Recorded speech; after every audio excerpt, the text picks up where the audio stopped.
بسم اللہ الرحمن الرحیم۔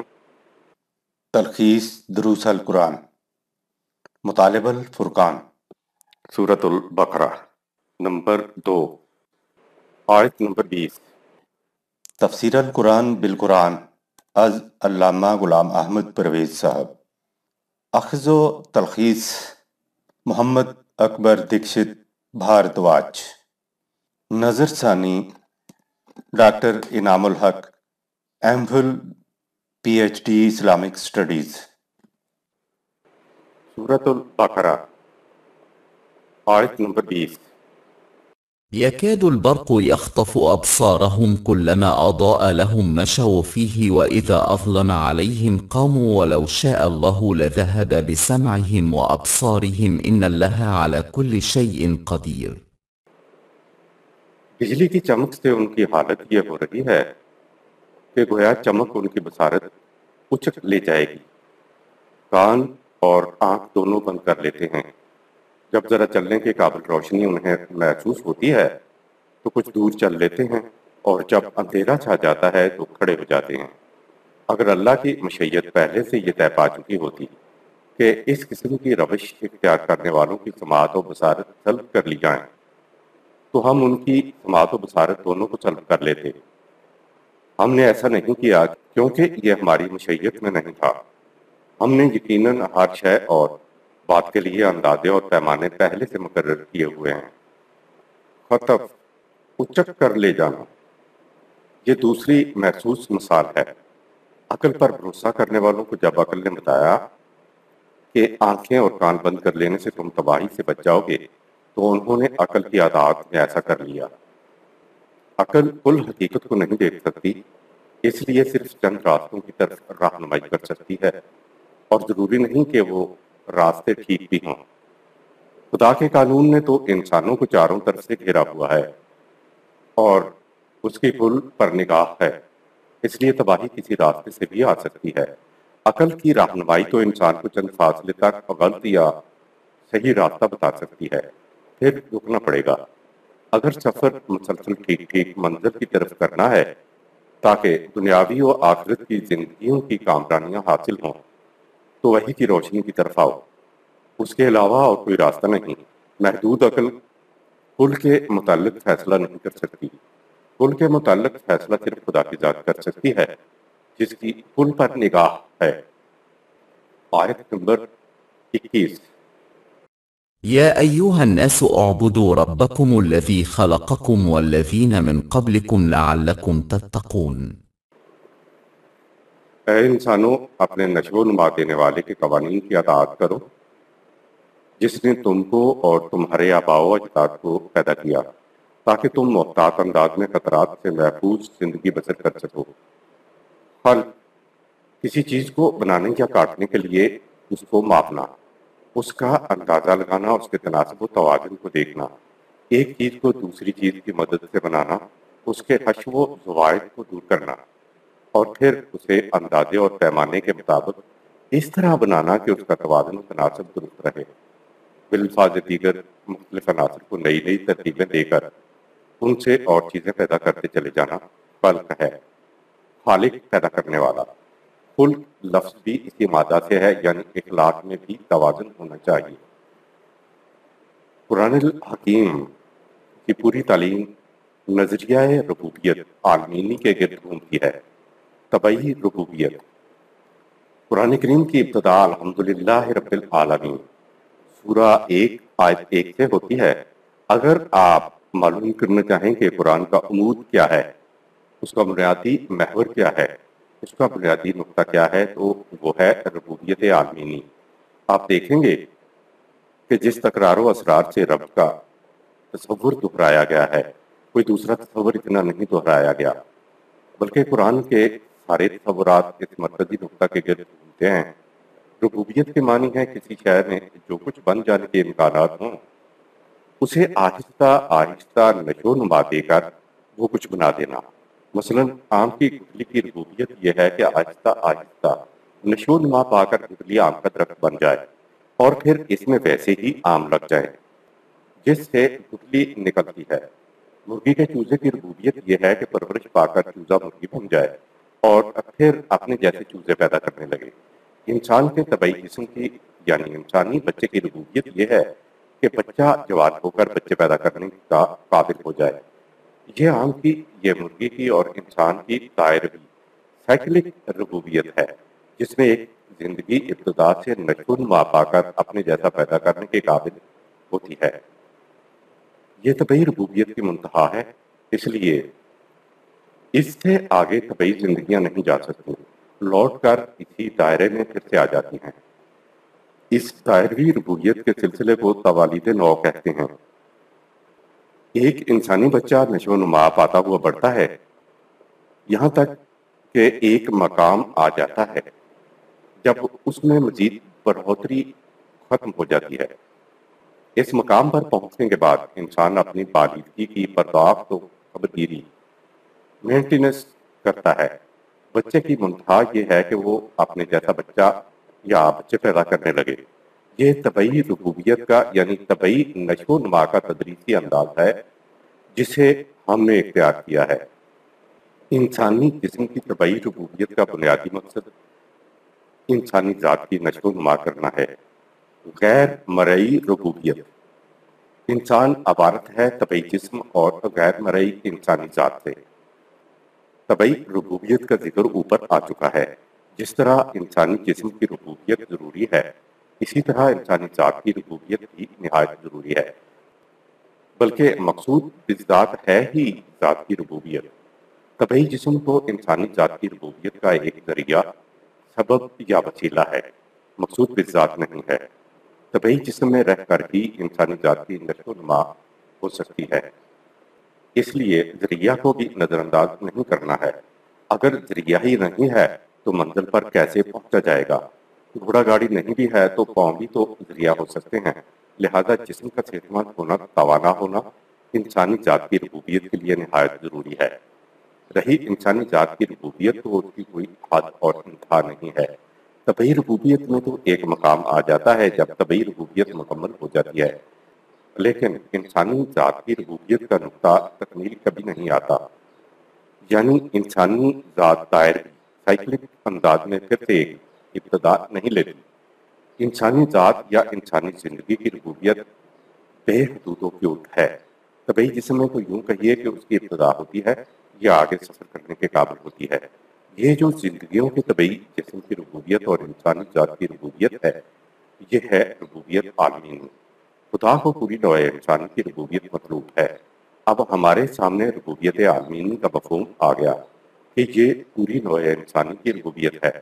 ہر فرد انسانیہ طبعی جسم کی ربوبیت کے اعتبار سے تکمیل کو پہنچ جائے اور اس کے بعد انسانیت یعنی انسانی ذات کی نشو و نما ہو جائے، اور انسانی ذات کی نشو و نما کسی مقام پر بھی نہ رکے۔ اس کے لیے قرآن نے کہا فَلَا تَمُوتُنَّ إِلَّا وَأَنْتُمْ مُسْلِمُونَ، سورہ 2 آیت نمبر 132۔ مرتے دم تک تم نے اسی انداز سے مسلم کی زندگی بسر کرنا ہے۔ یہ نہیں ہے کہ کوئی مقام آئے اور کہہ دیا جائے کہ بس اب تمہاری ذات کی تکمیل ہو گئی ہے۔ نہیں، مرتے دم تک تم نے قوانین خداوندی کے سامنے مسلم رہنا ہے، جھکے رہنا ہے۔ انسانی ذات کی ربوبیت حدود نا آشنا ہے۔ یہ تو طبعی زندگی ہے یا پھر رہبانیت کی زندگی ہے جس میں سمجھ لیا جاتا ہے کہ ہاں اب تکمیل ہو گئی۔ تکمیل کی تو بات ہی نہیں ہے۔ انسانی زندگی تو جوئے رواں ہے، آگے بڑھنا ہے، بڑھتے چلے جانا ہے، مسلسل حرکت ہے، فہم سعی و عمل ہے، متواتر جدوجہد ہے، کسی مقام پہ جا کر کھڑے ہو جانا موت ہے۔ جمود میں کھڑے ہو کر مسلم نہیں رہا جا سکتا، سورۃ 2 آیت نمبر 132۔ ربوبیت عالمینی کے عظیم پروگرام کو پایہ تکمیل تک پہنچانے کا طریقہ کار۔ قرآن ربوبیت عالمینی کے بارے میں نظری اعتبار سے بتاتا ہے، دلائل لاتا ہے، شواہد لاتا ہے، اس کے لیے عملی پروگرام دیتا ہے کہ ربوبیت عالمینی کیسے ہو سکتی ہے۔ پہلے تو قرآن نے 3 گروہ مومن، کفار اور منافقین گنائے، پھر منافقین کو کفار میں شمار کرتے ہوئے 2 گروہ مومن اور کفار بتائے۔ موٹی تقسیم کے اعتبار سے یوں سمجھ لو کہ جو سمجھتے ہیں کہ زندگی بس اسی دنیا کی زندگی ہے، موت کے بعد کوئی زندگی نہیں، تو یہ گروہ محض عقل کی رہنمائی میں صرف اپنی قوم کی نشو و نما کی فکر کرتا ہے۔ ان کو مادی نظریہ حیات رکھنے والا گروہ کہیں گے۔ یہ صرف طبعی نشو و نما چاہنے والا گروہ ہوتا ہے۔ عقل کا یہ فریضہ ہی نہیں ہے کہ وہ کسی دوسرے کی بہبود کی فکر کرے۔ جب کوئی گروہ عقل کی رہنمائی میں زندگی بسر کرتا ہے تو اس کا نتیجہ طبعی نظریہ حیات اور تحفظ خواہش ہی ہوتا ہے۔ دوسرا گروہ صوفیاء کا ہے جو یکسر فریب میں مبتلا ہوتا ہے کہ یہ طبعی نشو و نما اس دنیا کی زندگی کوئی شے نہیں ہے، اصل شے روحانیت کی زندگی ہے۔ ہر شخص کی روحانیت اس کی اپنی ذہنیت کے مطابق اس کے اپنے تصور میں ڈلی ہوئی ہوتی ہے، کیونکہ ان کی روحانیت غیر محسوس ہے، اس لیے خارج میں اس کا کوئی وجود ہی نہیں ہوتا۔ یہ خوابوں کی دنیا کے اندر رہتے ہیں۔ یہ ایک فریب ہے۔ میری روحانیت کی نشو و نما ہو رہی ہے، جتنا جی چاہے خود کھا لیجیے، جتنا جی چاہے دوسروں کو دیتے چلے جائیے۔ نتیجے کے اعتبار سے یہ اور پہلا گروہ یکساں ہوتے ہیں۔ تیسرے گروہ مومنین کے بارے میں کہا ربنا آتنا فی الدنیا حسنۃ وفی الآخرۃ حسنہ، سورۃ ہو آیت نمبر 201۔ یہ طبعی نشو و نما بھی چاہتے ہیں اور ذاتی نشو و نما بھی چاہتے ہیں۔ جس نے موت کے بعد زندگی کا سفر جاری رکھنا ہے، سارے قرآن میں صرف ایک جگہ روحانیت والے گروہ کا ذکر ہے کہ یہ وہ لوگ ہیں جنہوں نے خود رہبانیت اختیار کر لی تھی۔ ہم نے نہیں کہا تھا۔ اس ایک جگہ کے علاوہ سارا قرآن دو گروہوں کے ذکر سے بھرا پڑا ہے، یعنی کفار جو صرف اپنی نشو و نما کی فکر کرتے ہیں اور مومنین جو اپنے ساتھ دوسروں کی بہبود کی فکر کرتے ہیں۔ یہ کیوں ایسا کرتے ہیں؟ اس لیے کہ پہلے گروہ کا اپنی ذات اور آخرت پر یقین نہیں ہوتا، جبکہ دوسرا گروہ اپنی ذات اور آخرت پر یقین رکھتا ہے۔ کفار کے بارے میں قرآن نے کہا والذین کفروا یتمتعون ویاکلون کما تاکل الانعام، سورہ 47 آیت نمبر 12۔ یہ وہ لوگ ہیں جو مادی مفادات سے فائدہ حاصل کرتے ہیں، کھاتے پیتے ہیں، مر جاتے ہیں، محض حیوانوں کی طرح زندگی بسر کرتے ہیں۔ آگے سارے قرآن میں ان ہی دو گروہوں کا ٹکراؤ آپ کو نظر آئے گا۔ خالق کے لیے لازم ہے کہ وہ فریضہ ربوبیت عطا کرنے کے لیے سامان نشو و نما بھی پیدا کرے۔ یا ایھا الناس اعبدوا ربکم الذی خلقکم والذین من قبلکم، سورۃ ہو آیت نمبر 21۔ رب العالمین پوری نوع انسانیت سے مخاطب ہو کر کہتا ہے کہ اے نوع انسانی، اپنے رب کے قوانین کی اطاعت میں اپنے آپ کو ڈھال لو، جس نے تمہیں اور تم سے پہلے گزروں کو پیدا کیا۔ عبادت کے معنی ہے قوانین خداوندی کی اطاعت کرنا، لہٰذا رب وہی ہو سکتا ہے جو اپنے مخلوق کی ربوبیت بھی کرے۔ خالق اور بھی ہو سکتے ہیں، اس لیے اس نے اپنے آپ کو احسن الخالقین کہا کہ سب سے احسن تخلیق کرنے والا خالق کی یعنی پیدا کرنے والے کی ذمہ داری ہو جاتی ہے کہ وہ سامان نشو و نما فراہم کرے۔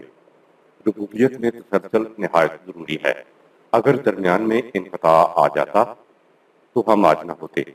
ہماری موجودگی اس بات پر شہادت ہے کہ خدا کے نظام ربوبیت میں تعمیر ہی تعمیر ہے، تخریب کا کوئی پہلو نہیں ہے، اور یہ کہ کبھی بھی ربوبیت کا سلسلہ منقطع نہیں ہوا۔ لہٰذا لازم ہے کہ انسان اپنے معاشرے میں اپنے اختیار و ارادے سے خدا کا نظام ربوبیت قائم کرے۔ لعلکم تتقون، سورۃ 2 آیت نمبر 21۔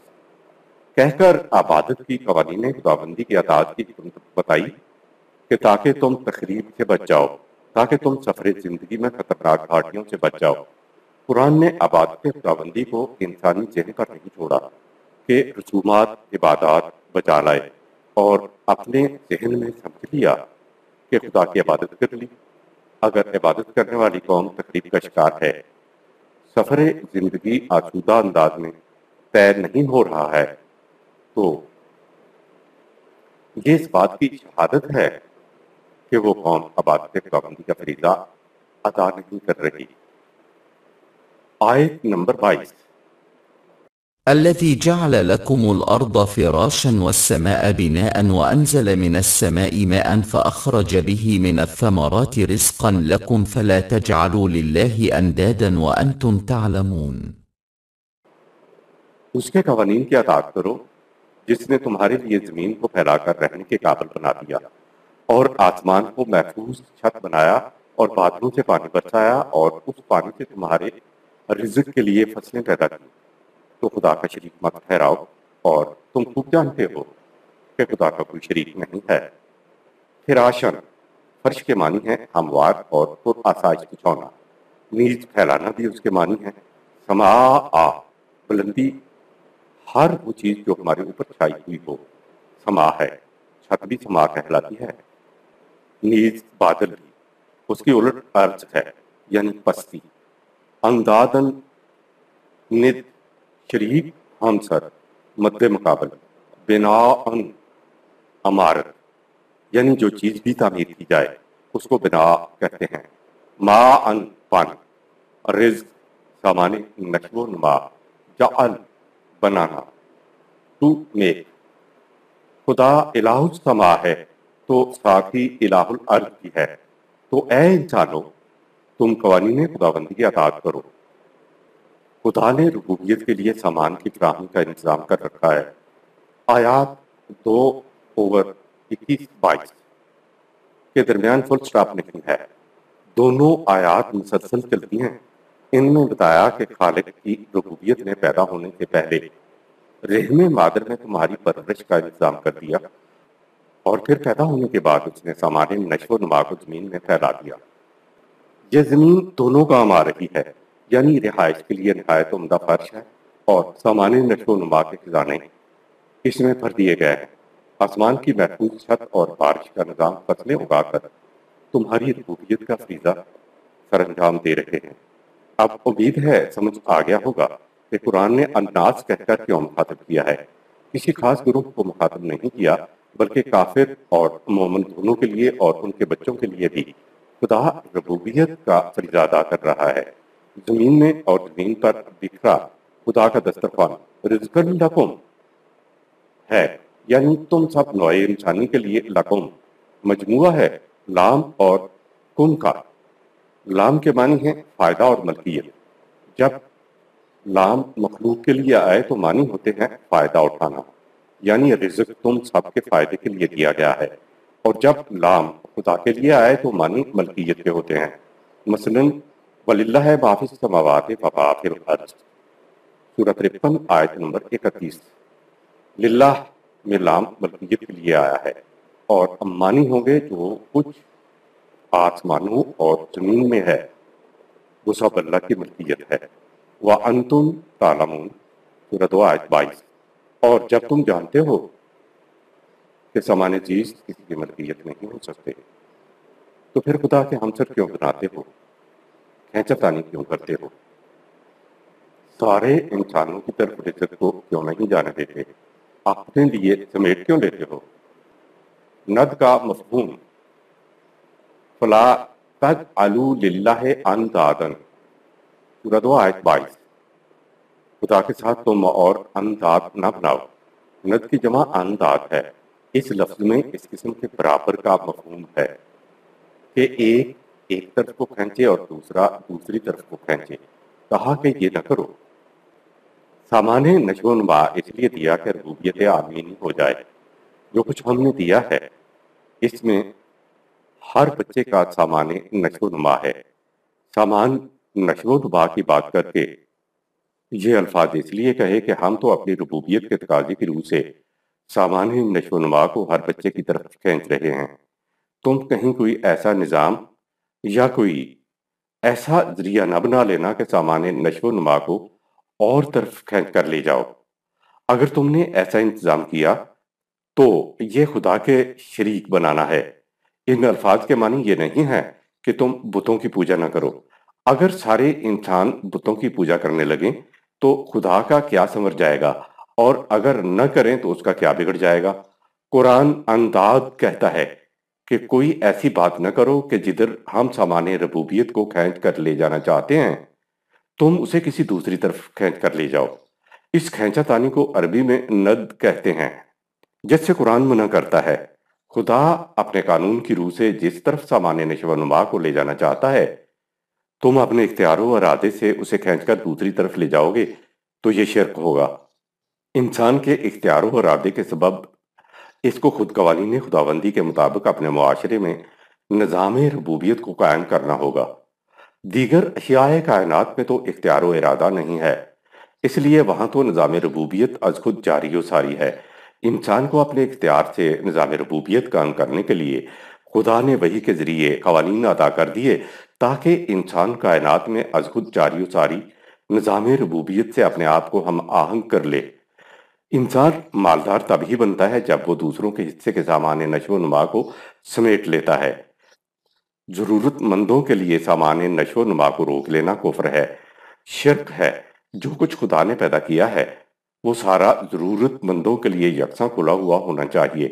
سوال للسائلین سورہ 41 آیت نمبر 10 کا یہی مفہوم ہے۔ آیت نمبر 23 وَإِن كُنتُمْ فِي رَيْبٍ مِّمَّا نَزَّلْنَا عَلَى عَبْدِنَا فَأْتُوا بِسُورَةٍ مِّن مِّثْلِهِ وَادْعُوا شُهَدَاءَكُم مِّن دُونِ اللَّهِ إِن كُنتُمْ صَادِقِينَ۔ اگر تمہیں اس بات میں شک و اضطراب ہے یا کوئی نفسیاتی الجھن ہے کہ سب کچھ کو خدا کی ملکیت قرار دینے والا یہ ضابطۂ حیات قرآن جو ہم نے اپنے بندے پر اتارا ہے ہماری طرف سے ہے یا نہیں، تو اس کی مانند ایک ہی صورت بنا لاؤ۔ اللہ کو چھوڑ کر اپنے سارے حمایتیوں اور مددگاروں کو بھی اس کام میں مدد کے لیے بلا لو۔ یہ کام کر کے دکھاؤ اگر تم اپنے دعوے میں سچے ہو۔ عبد برضا و رغبت خدا کا محکوم، مطیع، فرمانبردار اور غلام ہو جانا۔ صورت، بلندی برتری، شرف و فضیلت، سطوت و شوکت، جاہ و جلال، زور و دبدبہ، نیز وہ عمارت جو خوبصورتی کے ساتھ منزل بمنزل آسمان کی طرف بلند ہو، ایسی عمارت کی ہر منزل کو صورت کہا جاتا ہے۔ اس اعتبار سے قرآن ایک عمارت ہے جو انتہائی زیبائی اور رعنائی لیے ہوئے بتدریج بلند ہوتی چلی جاتی ہے۔ قرآن کی ہر منزل کو صورت کہتے ہیں۔ شہید، گواہی دینے والا، نگران و فیصلہ کرنے والا۔ کیا یہ دعویٰ کہ سامان نشو و نما ذاتی ملکیت میں نہیں ہو سکتا خدا کی طرف سے ہے؟ پرانے زمانے سے چلا آ رہا ہے کہ لوگ چیزوں کو اپنی ذاتی ملکیت میں لے لیتے ہیں اور انہیں اپنے لیے وقف کر لیتے ہیں۔ ایک نئی چیز کہی جا رہی ہے کہ سامان نشو و نما ذاتی ملکیت میں نہیں لیا جا سکتا۔ یہ بات رسول اپنی طرف سے نہیں کہہ رہا بلکہ وہ خدا کہہ رہا ہے جس کی ملکیت میں ہر چیز ہے۔ سوال پیدا ہوا کہ کیا یہ رسول خود اپنی طرف سے تو یہ نہیں کہہ رہا ہے؟ کہا کہ اگر یہ خیال تمہارے دل میں پیدا ہو تو رسول بھی انسان ہے تو تم ایک ہی صورت کے مثل بنا کر لاؤ۔ جب بنا کر نہیں لا سکو گے تو تمہیں معلوم ہو جائے گا کہ واقعی یہ خدا کی طرف سے کہا جا رہا ہے۔ ایک اور مقام پہ کہا کہ صحرائی اور شہری آبادیاں بھی اگر مل جائیں اور وہ ایک دوسرے کی مدد کرتے ہوئے کوشش کریں کہ اس قرآن کی مثل کوئی قرآن لے آئے تو وہ نہیں لا سکیں گے۔ سورہ 17 آیت 88۔ قرآن نے صرف یہ نہیں کہا کہ تم ایسا کرو بلکہ کہا کہ تم ایسا نہیں کر سکو گے۔ ایک دوسرے مقام پہ کہا کہ تم اس کی 10 صورتوں کے برابر مثل لا کر دکھاؤ۔ ایک اور مقام پہ کہا کہ تم ایک بات ہی اس جیسی مثل کر کے بتا دو اگر تم سچے ہو۔ سورہ 52 آیت نمبر 34 اور زیر غور آیت میں کہا کہ تم اس کی مثل ایک ہی صورت لا کر بتا دو۔ سورہ 2 آیت نمبر 23۔ قرآن کا یہ چیلنج 1400 سال پہلے انسانوں کے سامنے آیا، لیکن قرآن تو قیامت تک کے لیے ہے، اس لیے یہ چیلنج قیامت تک کے انسانوں کے لیے رہے گا۔ سورت کے لغوی معنی کی وضاحت اور قرآن کے چیلنج کا مفہوم۔ لغوی اعتبار سے سورت کے معنی بلند دیوار کے بھی ہوتے ہیں اور محض بلندی کے بھی ہوتے ہیں۔ اس کے علاوہ کسی مکان کی ایک منزل کو بھی سورت کہتے ہیں۔ ہمارے نزدیک کسی مکان کی ایک منزل کا مفہوم زیادہ اقرب ہے۔ ایک مکان یا عمارت کی مثال بڑی محسوس اور ٹھوس ہوتی ہے۔ اس کی مختلف منزلیں ہوتی ہیں اور پھر مختلف منزلوں سے مل کر ایک عمارت بنتی ہے۔ یوں قرآن کریم ایک کلی ضابطہ، ایک مکمل ہدایت بنتا ہے، لیکن اس کے مختلف شعبے ہیں۔ مثلاً آئلی و معاشرتی زندگی ہے، معاشی و سیاسی زندگی ہے، اور ایک دائرے کے اندر بسنے والی ایک جماعت کی زندگی ہے، بین الاقوامی اور عالمگیر انسانیت کی زندگی ہے۔ اس دنیا کی زندگی ہے اور آنے والی زندگی ہے۔ گویا یوں کہیے کہ ایک عظیم الشان عمارت کی مختلف منزلیں ہیں۔ قرآن نے ایک جگہ تو کہا کہ پوری کی پوری عمارت کے مطابق دوسری عمارت بنا کر دکھاؤ، پھر سمٹا کر کہا کہ اس کی ایک منزل کے مطابق ہی تم بنا کر دکھا دو، یعنی زندگی کے تمام گوشوں کے لیے نہ صحیح، زندگی کے کسی ایک گوشے کے بارے میں ضابطہ بنا کر دکھا دو۔ یہ قرآن کا معجزہ ہے۔ اعجاز کے معنی ہے کہ اگلا شخص عاجز آ جائے۔ کہا کہ تم کسی اعتبار سے اس کی مثل نہیں بنا سکتے۔ زبان کے اعتبار سے عرب بڑے ہی فصیح البیان تھے، لیکن تحریر کے اعتبار سے اتنا پختان تھا کہ یہ قرآن عربی زبان میں نثر کی پہلی کتاب ہے۔ زیادہ تر کہا جاتا ہے کہ فصاحت و بلاغت کے اعتبار سے یہ قرآن ایسا ہے کہ یہ اس کی مثل نہیں لا سکتے۔ یہ بات بھی ٹھیک ہے، لیکن ہم اس کو ترجیح دیں گے جسے قرآن نے خود بتا دیا کہ وہ کیا چیز ہے جس کی مثل یہ نہیں لا سکتے۔ کہا قل فاتوا بکتاب من عند اللہ هو اہدی منہما، سورہ 28 آیت نمبر 49۔ تم ایسی کتاب لے آؤ، ایسا ضابطۂ قانون لے آؤ جو اس سے زیادہ ہدایت دینے والا ہو، اس سے بہتر ہدایت دینے والا ہو، اس سے بہتر رہنمائی دینے والا ہو۔ قرآن نے خود واضح کر دیا کہ قرآن کی مثل بنانے سے کیا مراد ہے، لہٰذا چیلنج قرآن سے زیادہ بہتر رہنمائی لانے کا تھا اور ہے۔ زندگی کے کسی بھی گوشے میں قرآن سے بہتر رہنمائی لانے کا تھا اور ہے۔ اب قرآن کے ماننے والوں کے ذمے یہ بات آ جائے گی کہ وہ انسانی زندگی کے مختلف گوشوں کو لیں، ان پر عمل کریں اور پھر نتائج کے اعتبار سے دنیا کو بتائیں کہ قرآن فلاں بات میں یہ رہنمائی دیتا ہے۔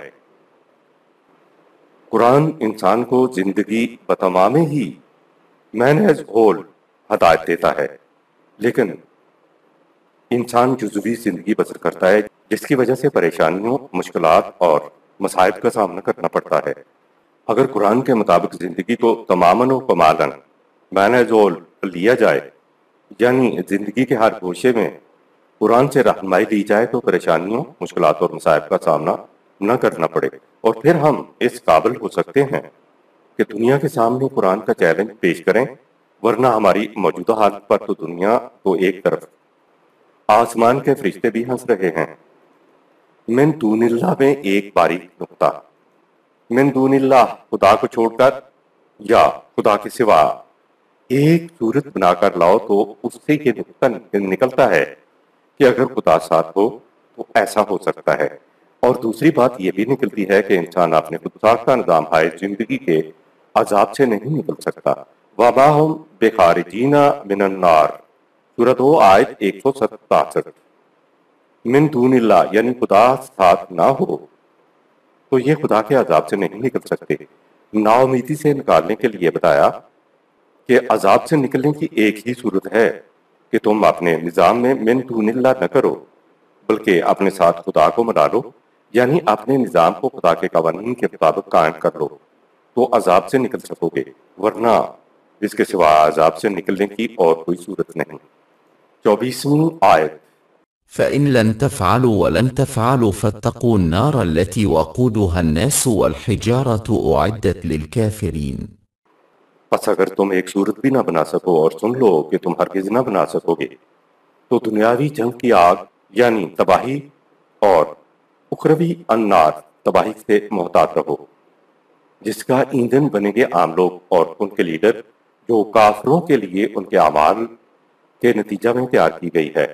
وقود جلانے کے لیے ایندھن، یہ لفظ اس وقت بولا جاتا ہے جب جمع کردہ لکڑیوں کو سلگا دیا جائے، یعنی آگ لگائی جائے، اور حطب کے معنی ایندھن کے لیے رکھی ہوئی لکڑیوں کے ہوتے ہیں جن میں آگ نہ سلگائی گئی ہو۔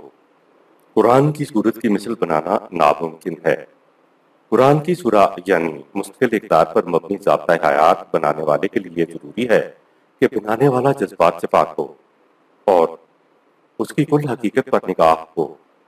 اب نہ تو انسان کی کل حقیقت پر نگاہ ہو سکتی ہے اور نہ ہی انسان جذبات سے پاک رہ سکتا ہے، اس لیے انسان قرآن کی صورت ہرگز نہ بنا سکیں گے۔ جنت اور جہنم، النار انسانوں کے لیے ہے نہ کہ پتھروں کے لیے۔ النار عام معنی ہے آگ، نیز غصہ کی آگ، انتقام کی آگ، دشمنی کی آگ، حسد و بغض کی آگ، شکست کی آگ، نار القوم کے معنی ہیں اس قوم نے جنگ میں شکست کھائی۔ خود قرآن نے اسے تباہی و بربادی، شکست و ہزیمت کے معنوں میں استعمال کیا ہے۔ قرآن میں عام طور پر النار سے مراد جہنم ہے، جہاں انسانیت جلائی جاتی ہے۔ نیز النار کے معنی ہیں دل گرفتی۔ دیکھیے سورہ 104 آیت نمبر 6 تا 7۔ تباہی کے کنارے پر ہونا، دیکھیے سورہ 9 آیت نمبر 109۔ عذاب کی کیفیت میں ہونا، دیکھیے سورہ 9 آیت نمبر 110۔ اگر النار کے متعلق یہ سمجھا جائے کہ جن لوگوں کو چیلنج تھا صرف ان کے لیے کہا گیا ہے کہ ان کے لیے النار ہے، تو عربوں کے ہاں النار کے معنی جہنم کے علاوہ جنگ کے بھی ہیں۔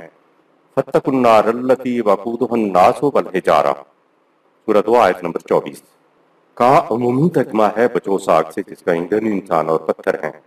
اس ترجمے میں ایک مشکل ہے کہ انسانوں کو تو ان کے غلط اعمال کی وجہ سے آگ میں جھونکا جائے گا، لیکن کوئی پوچھ سکتا ہے کہ پتھروں نے کون سے غلط اعمال کیے ہیں جن کی وجہ سے ان کو آگ میں جھونکا جا رہا ہے، اور یہ کہ پتھروں کو آگ میں ڈالنے کا فائدہ کیا ہے؟ اگر وہ عدت للکافرین پر غور کر لیا جاتا تو قرآن تو خود کہہ رہا ہے کہ النار کو کافروں کے لیے تیار کیا گیا ہے۔ پتھر کافر اور مومن نہیں ہوتے۔ اگر کہا جائے کہ الحجارہ سورہ 2 آیت 24 سے مراد پتھر کی مورتیاں ہیں، تو پھر بھی سوال پیدا ہوتا ہے کہ مورتیوں نے کون سا گناہ کیا ہے؟ سنگ تراش پتھر سے مورتی تراش لیتا ہے اور وہ کسی پتھر سے حجر اسود کو تراش لیتا ہے۔ مورتی جہنم میں اور حجر اسود کا جنت میں بلند مقام۔ کافر اور مومن کا اطلاق تو انسانوں پر ہوتا ہے۔ کہا فَمَنْ شَاءَ فَلْيُؤْمِنْ وَمَنْ شَاءَ فَلْيَكْفُرْ، سورہ 18 آیت نمبر 29۔ جس انسان کا جی چاہے اپنے اختیار و ارادے سے اس کا اقرار کرے اور جس کا جی چاہے اپنے اختیار و ارادے سے اس کا انکار کرے، تو جن پر کفر اور ایمان کا اطلاق ہوگا وہ اختیار و ارادے والے ہونے چاہیے۔ پتھر تو صاحب اختیار و ارادہ نہیں ہے، تو الحجارہ سے پتھر مراد نہیں ہو سکتے۔ دراصل الناس کے معنی ہیں عام لوگ جو مذہبی پیشواؤں، قومی لیڈروں اور حکمرانوں کے پیچھے پیچھے چلتے ہیں۔ دیکھیے سورہ 57 آیت نمبر 24، سورہ 2 آیت نمبر 44، سورہ نمبر 4 آیت نمبر 37۔ حجارہ کے بنیادی معنی ہیں روکنا، منع کرنا۔ حجر ایسے آدمی کو بھی کہیں گے جو بہت ہوشیار اور چالاک ہو۔ ایسے لوگوں کو قرآن نے ذی الحجر کہا ہے، یعنی ارباب دانش و بینش جو چالاک و ہوشیار ہوں، اور یہ مذہبی پیشوا، قومی لیڈر یا ارباب اقتدار ہی ہوتے ہیں۔ الناس والحجارہ کے معنی ہیں عوام اور ان کے لیڈر۔ پتھر کو بھی حجر اس لیے کہتے ہیں کہ وہ راستے میں رکاوٹ بنتا ہے۔ حجارہ کے معنی عقل کے بھی ہوتے ہیں جو بتاتی ہے کہ کب اور کہاں جا کے رکنا ہے۔ خود عقل کے معنی بھی روکنے اور منع کرنے کے ہیں۔ حجارہ سے مراد لیڈر اور سردار ہیں۔ جہنم کافروں کے لیے بنائی گئی ہے، نہ کہ پتھروں کے لیے۔ 25ویں آیت، وبشر الذين آمنوا وعملوا الصالحات أن لهم جنات تجري من تحتها الأنهار كلما رزقوا منها من ثمرة رزقا قالوا هذا الذي رزقنا من قبل وأتوا به متشابها ولهم فيها أزواج مطهرة وهم فيها خالدون۔ اے رسول، ان لوگوں کو جو قوانین خداوندی پر ایمان لائے اور ان قوانین کے مطابق زندگی کی ناہمواریوں کو دور کرنے کے لیے صلاحیت بخش و توازن بدوش کام کیے، ان کو اس بات کی خوشخبری دے دو کہ ان کے لیے ایسے باغات ہوں گے جن کی شادابی کو برقرار رکھنے کے لیے نہریں رواں دواں ہوں گی۔ اور جب اور جہاں بھی کسی جماعت نے ایسی روش اختیار کی تو انہوں نے رزق پا کر کہا کہ یہ تو وہی ہے جو ہم سے پہلوں کو دیا جاتا رہا۔ ان سے کہا جائے گا نہیں، یہ وہی نہیں، البتہ ان کے پیکر زمانے کے بدلتے ہوئے تقاضوں سے ملتے جلتے ضرور ہیں، اور جب تک اس روش کا حامل معاشرہ قائم رہے گا ان کے لیے طبیعت میں ہم آہنگ پاکیزہ سیرت کے حامل ہم سفر ساتھی ہوں گے، اور قوانین خداوندی سے جڑے رہنے سے وہ ایسے ماحول میں ہمیشہ رہیں گے۔ تجری من تحتھا الانہار، یہ عربوں کے ہاں ایک محاورہ ہے۔ عرب محاورے کے طور پر ان باغات کے لیے جو سرسبز و شاداب ہوں، یا سیراب کھیتوں کے لیے جو سرسبز و شاداب ہوں، یا سدا بہار زندگی کے لیے تجری من تحتہا الانہار بولتے تھے، کیونکہ سرسبزی اور شادابی کے لیے رواں پانی کی ضرورت ہوتی ہے، اس کے بغیر سرسبزی پیدا نہیں ہو سکتی۔ عرب کھیتوں اور باغات کی سیرابی کے لیے چھوٹی چھوٹی نالیوں کو بھی نہر کہہ دیا کرتے تھے۔ تھوڑا سا کہیں پانی جمع پایا اس کو بحر کہہ دیا کرتے تھے، یعنی وہ بحر صرف سمندر ہی نہیں کہتے تھے، کو نہیں کہتے تھے۔ دوسرے مقام پہ تجری من تحت الانہار کی تشریح کے لیے کہا وکلھا دائم وذلھا، سورہ 13 آیت نمبر 35، جن کے سایوں میں دوام ہوگا، یہ ہمیشہ رہیں گے۔ جنت و جہنم کا دار و مدار انسانوں کے اس نظام سے وابستہ ہے جو وہ خود قائم کرتے ہیں۔ ہماری بصیرت کے مطابق قرآن نے جنت اور جہنم کی جو تصریحات بیان کی ہیں، ان کے مطابق ان دونوں کی ابتدا اسی دنیا سے ہو جاتی ہے۔ دنیا کا جہنم غلط نظام زندگی کا نتیجہ ہوتا ہے، جس کے اندر لیڈر اور متبعین دونوں شامل ہوتے ہیں۔ اس کے برعکس جنت صحیح نظام زندگی کا نتیجہ ہوتی ہے، جس میں لیڈر اور متبعین دونوں شامل ہوتے ہیں۔ اور ظاہر ہے کہ صحیح نظام وہی ہو سکتا ہے جس کو قوانین خداوندی کے مطابق استوار کیا گیا ہو۔ آپ نے دیکھا قرآن اس آیت میں النار یعنی عذاب جہنم کے مقابلے میں جنت کو لے آیا، کہا وَبَشِّرِ الَّذِينَ آمَنُوا وَعَمِلُوا الصَّالِحَاتِ أَنَّ لَهُمْ جَنَّاتٍ تَجْرِی مِن تَحْتِھَا الْأَنْہَارُ، سورہ 2 آیت نمبر 25۔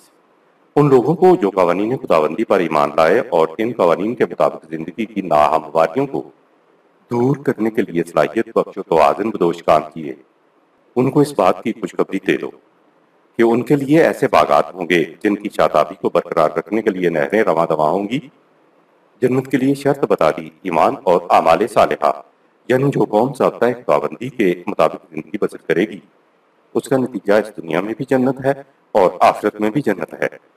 اوپر آیت میں جہنم کے لیے شرط بتا دی، قوانین خداوندی کے خلاف نظام میں زندگی بسر کرنے کا نتیجہ اسی دنیا میں جہنم ہے۔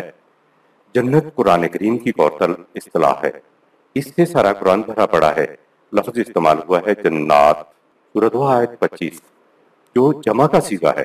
پہلی جنت تو اسی دنیا کی جنت ہے، کیونکہ زندگی اسی دنیا میں ختم نہیں ہوتی، موت کے بعد آگے بھی چلتی ہے، تو دنیاوی جنت کا تسلسل آخرت کی جنت ہے۔ یوں دو جنتیں ہوئیں۔ اس کے لیے کہا وَلِمَنْ خَافَ مَقَامَ رَبِّهِ جَنَّتَانِ، سورہ 55 آیت 46، جس کو اپنے رب کے سامنے کھڑے ہونے کا خیال ہے اس کے لیے دو جنتیں ہیں۔ نظام خداوندی ہو یا باطل نظام، دونوں کو انسان اپنے اختیار و ارادے سے خود قائم کرتا ہے۔ انہی نظاموں کے اندر زندگی بسر کرنے کا نتیجہ اس دنیا میں جنت و جہنم پوشیدہ ہوتا ہے، کیونکہ غلط یا صحیح نظام کے نتائج سب کو پہنچ رہے ہوتے ہیں۔ زوج کا مفہوم وَلَهُمْ فِيهَا أَزْوَاجٌ مُطَہَّرَةٌ، سورہ 2 آیت 25، ان کے لیے طبیعت میں ہم آہنگ پاکیزہ سیرت کے حامل ہم سفر ساتھی ہوں گے۔ ہر ساتھی اطہر ہوگا، پاکیزہ ہوگا۔ زوج کے معنی بیوی نہیں ہے، اس کے معنی ہیں ایسا رفیق یا ایسے رفیق جن کے ساتھ ملے بغیر اپنی تکمیل نہ ہو سکے، یعنی کمپلیمنٹری ٹو ایچ ادر۔ گاڑی کے دو پہیے ایک دوسرے کے زوج ہوتے ہیں۔ اگر گاڑی کا ایک پہیہ نہ ہو یا خراب ہو تو دوسرا پہیہ کوئی نتیجہ نہیں دے سکتا، بیکار ہو جاتا ہے۔ وَعَمِلُوا الصَّالِحَاتِ کا مفہوم انسان کا ایسا کچھ کرنا جس سے دوسرے انسان یا انسانوں کا حسن کارانہ انداز میں توازن قائم ہو جائے، معاشرے کی ناہمواریاں دور ہو جائیں۔ ایسے کام جن کو کرنے سے انسان کی مضمر صلاحیتیں، جسم اور ذات کی صلاحیتیں بیدار ہو جائیں اور وہ زندگی کی ارتقائی منازل طے کر سکیں، نیز جن کاموں سے معاشرے کا حسن و توازن قائم رہے اور ناہمواریاں دور ہو جائیں، اعمال صالح کہلاتے ہیں۔ یہ کام قوانین خداوندی کی دل کی گہرائیوں کے ساتھ اطاعت کرنے اور ان سے ہم آہنگ ہونے سے ہوتا ہے۔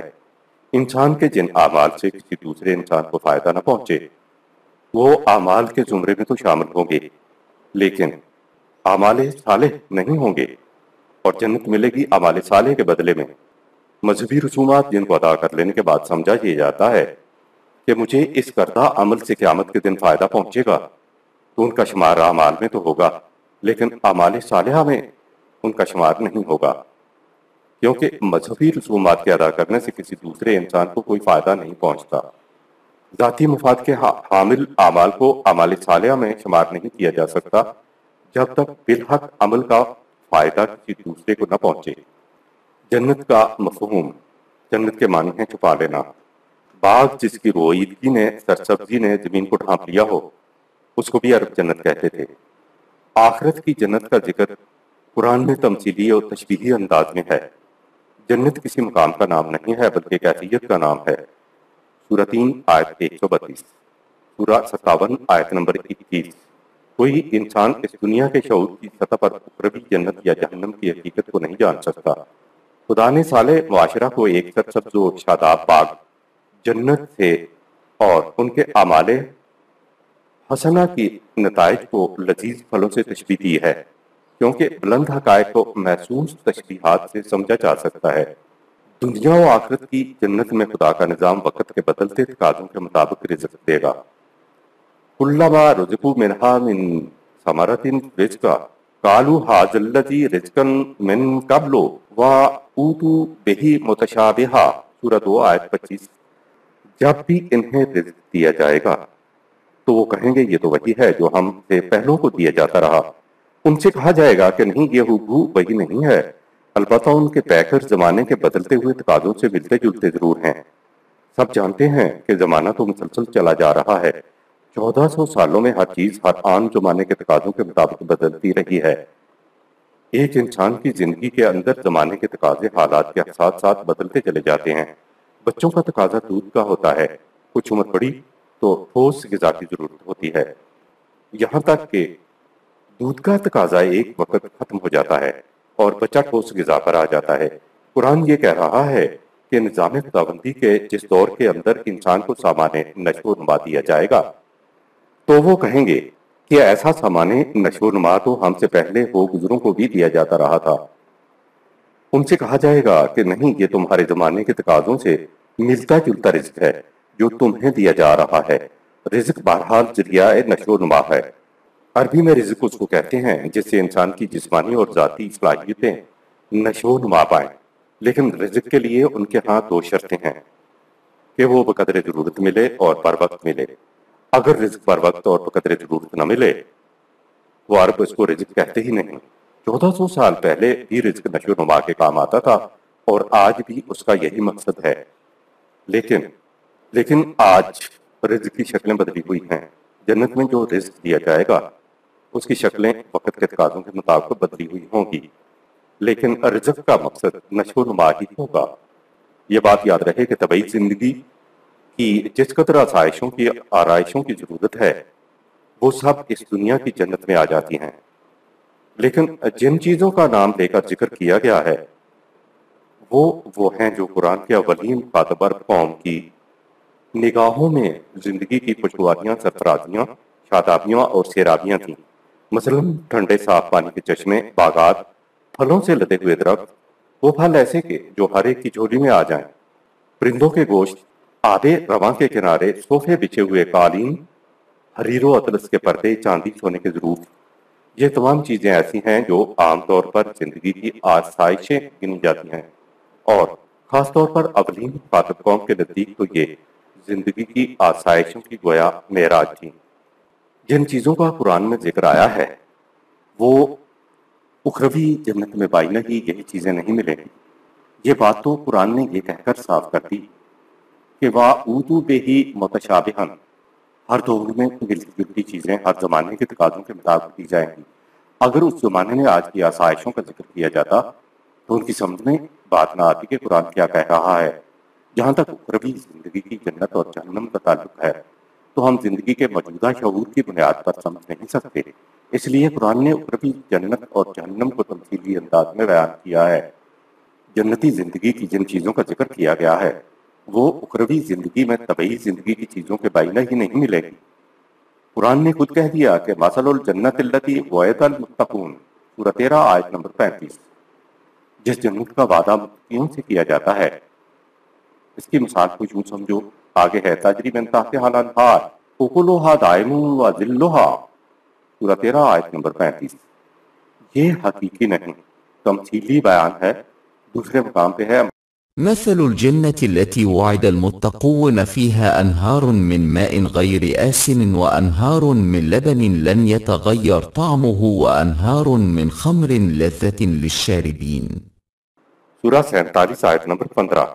اس آیت میں جتنی چیزیں گنائی گئی ہیں، اس سے پہلے کہا کہ اس کی مثال کیوں سمجھو، اس سے بھی زیادہ واضح طور پر دوسرے مقام پر بات کہی گئی، فَلَا تَعْلَمُ نَفْسٌ مَّا أُخْفِيَ لَهُم مِّن قُرَّةِ أَعْيُنٍ، سورہ 32 آیت نمبر 17۔ کوئی شخص دنیاوی شعور کی سطح پہ نہیں جان سکتا کہ اس کی آنکھوں کی ٹھنڈک کا سامان کیا پوشیدہ رکھا ہوا ہے۔ یہ بتانے کے لیے کہ آنکھوں کی ٹھنڈک کا سامان کیوں ملے گا، کہا جزام بما کانوا یعملون، سورہ 32 آیت نمبر 17۔ یہ بخشیش میں نہیں، ان کے اپنے اعمال کا ہی نتیجہ ہے۔ یہ جو مابعد طبیعیات، بسیط حقائق، ایبسٹریکٹ ٹروتھ ہیں، ان کو مثال سے سمجھا جا سکتا ہے، وہ حقیقی انداز میں سمجھ میں نہیں آ سکتی۔ ہم تو یہ بھی نہیں سمجھ سکتے کہ اخروی زندگی میں زندگی کی نوعیت و کیفیت کیا ہوگا، وہاں کے فوائد کس قسم کے ہوں گے۔ کیونکہ قرآن انسانوں کی زبان میں نازل ہوا ہے، اس لیے ان چیزوں کو انسانوں کی زبان میں تشبیہات اور استعارات سے ہی سمجھایا جا سکتا تھا۔ دنیا کی جنت میں تو اشیاء اسی شکل کے اندر سامنے آئیں گی جو بیان ہوئی ہیں، یا زمانے کے تقاضوں سے ملتی جلتی ہوئی ملیں گی، لیکن اخروی زندگی کی نوعیت، کیفیات و قوائف کو محسوسات میں بیان نہیں کیا جا سکتا، ان کو تشبیہات ہی میں بیان کیا جا سکتا تھا۔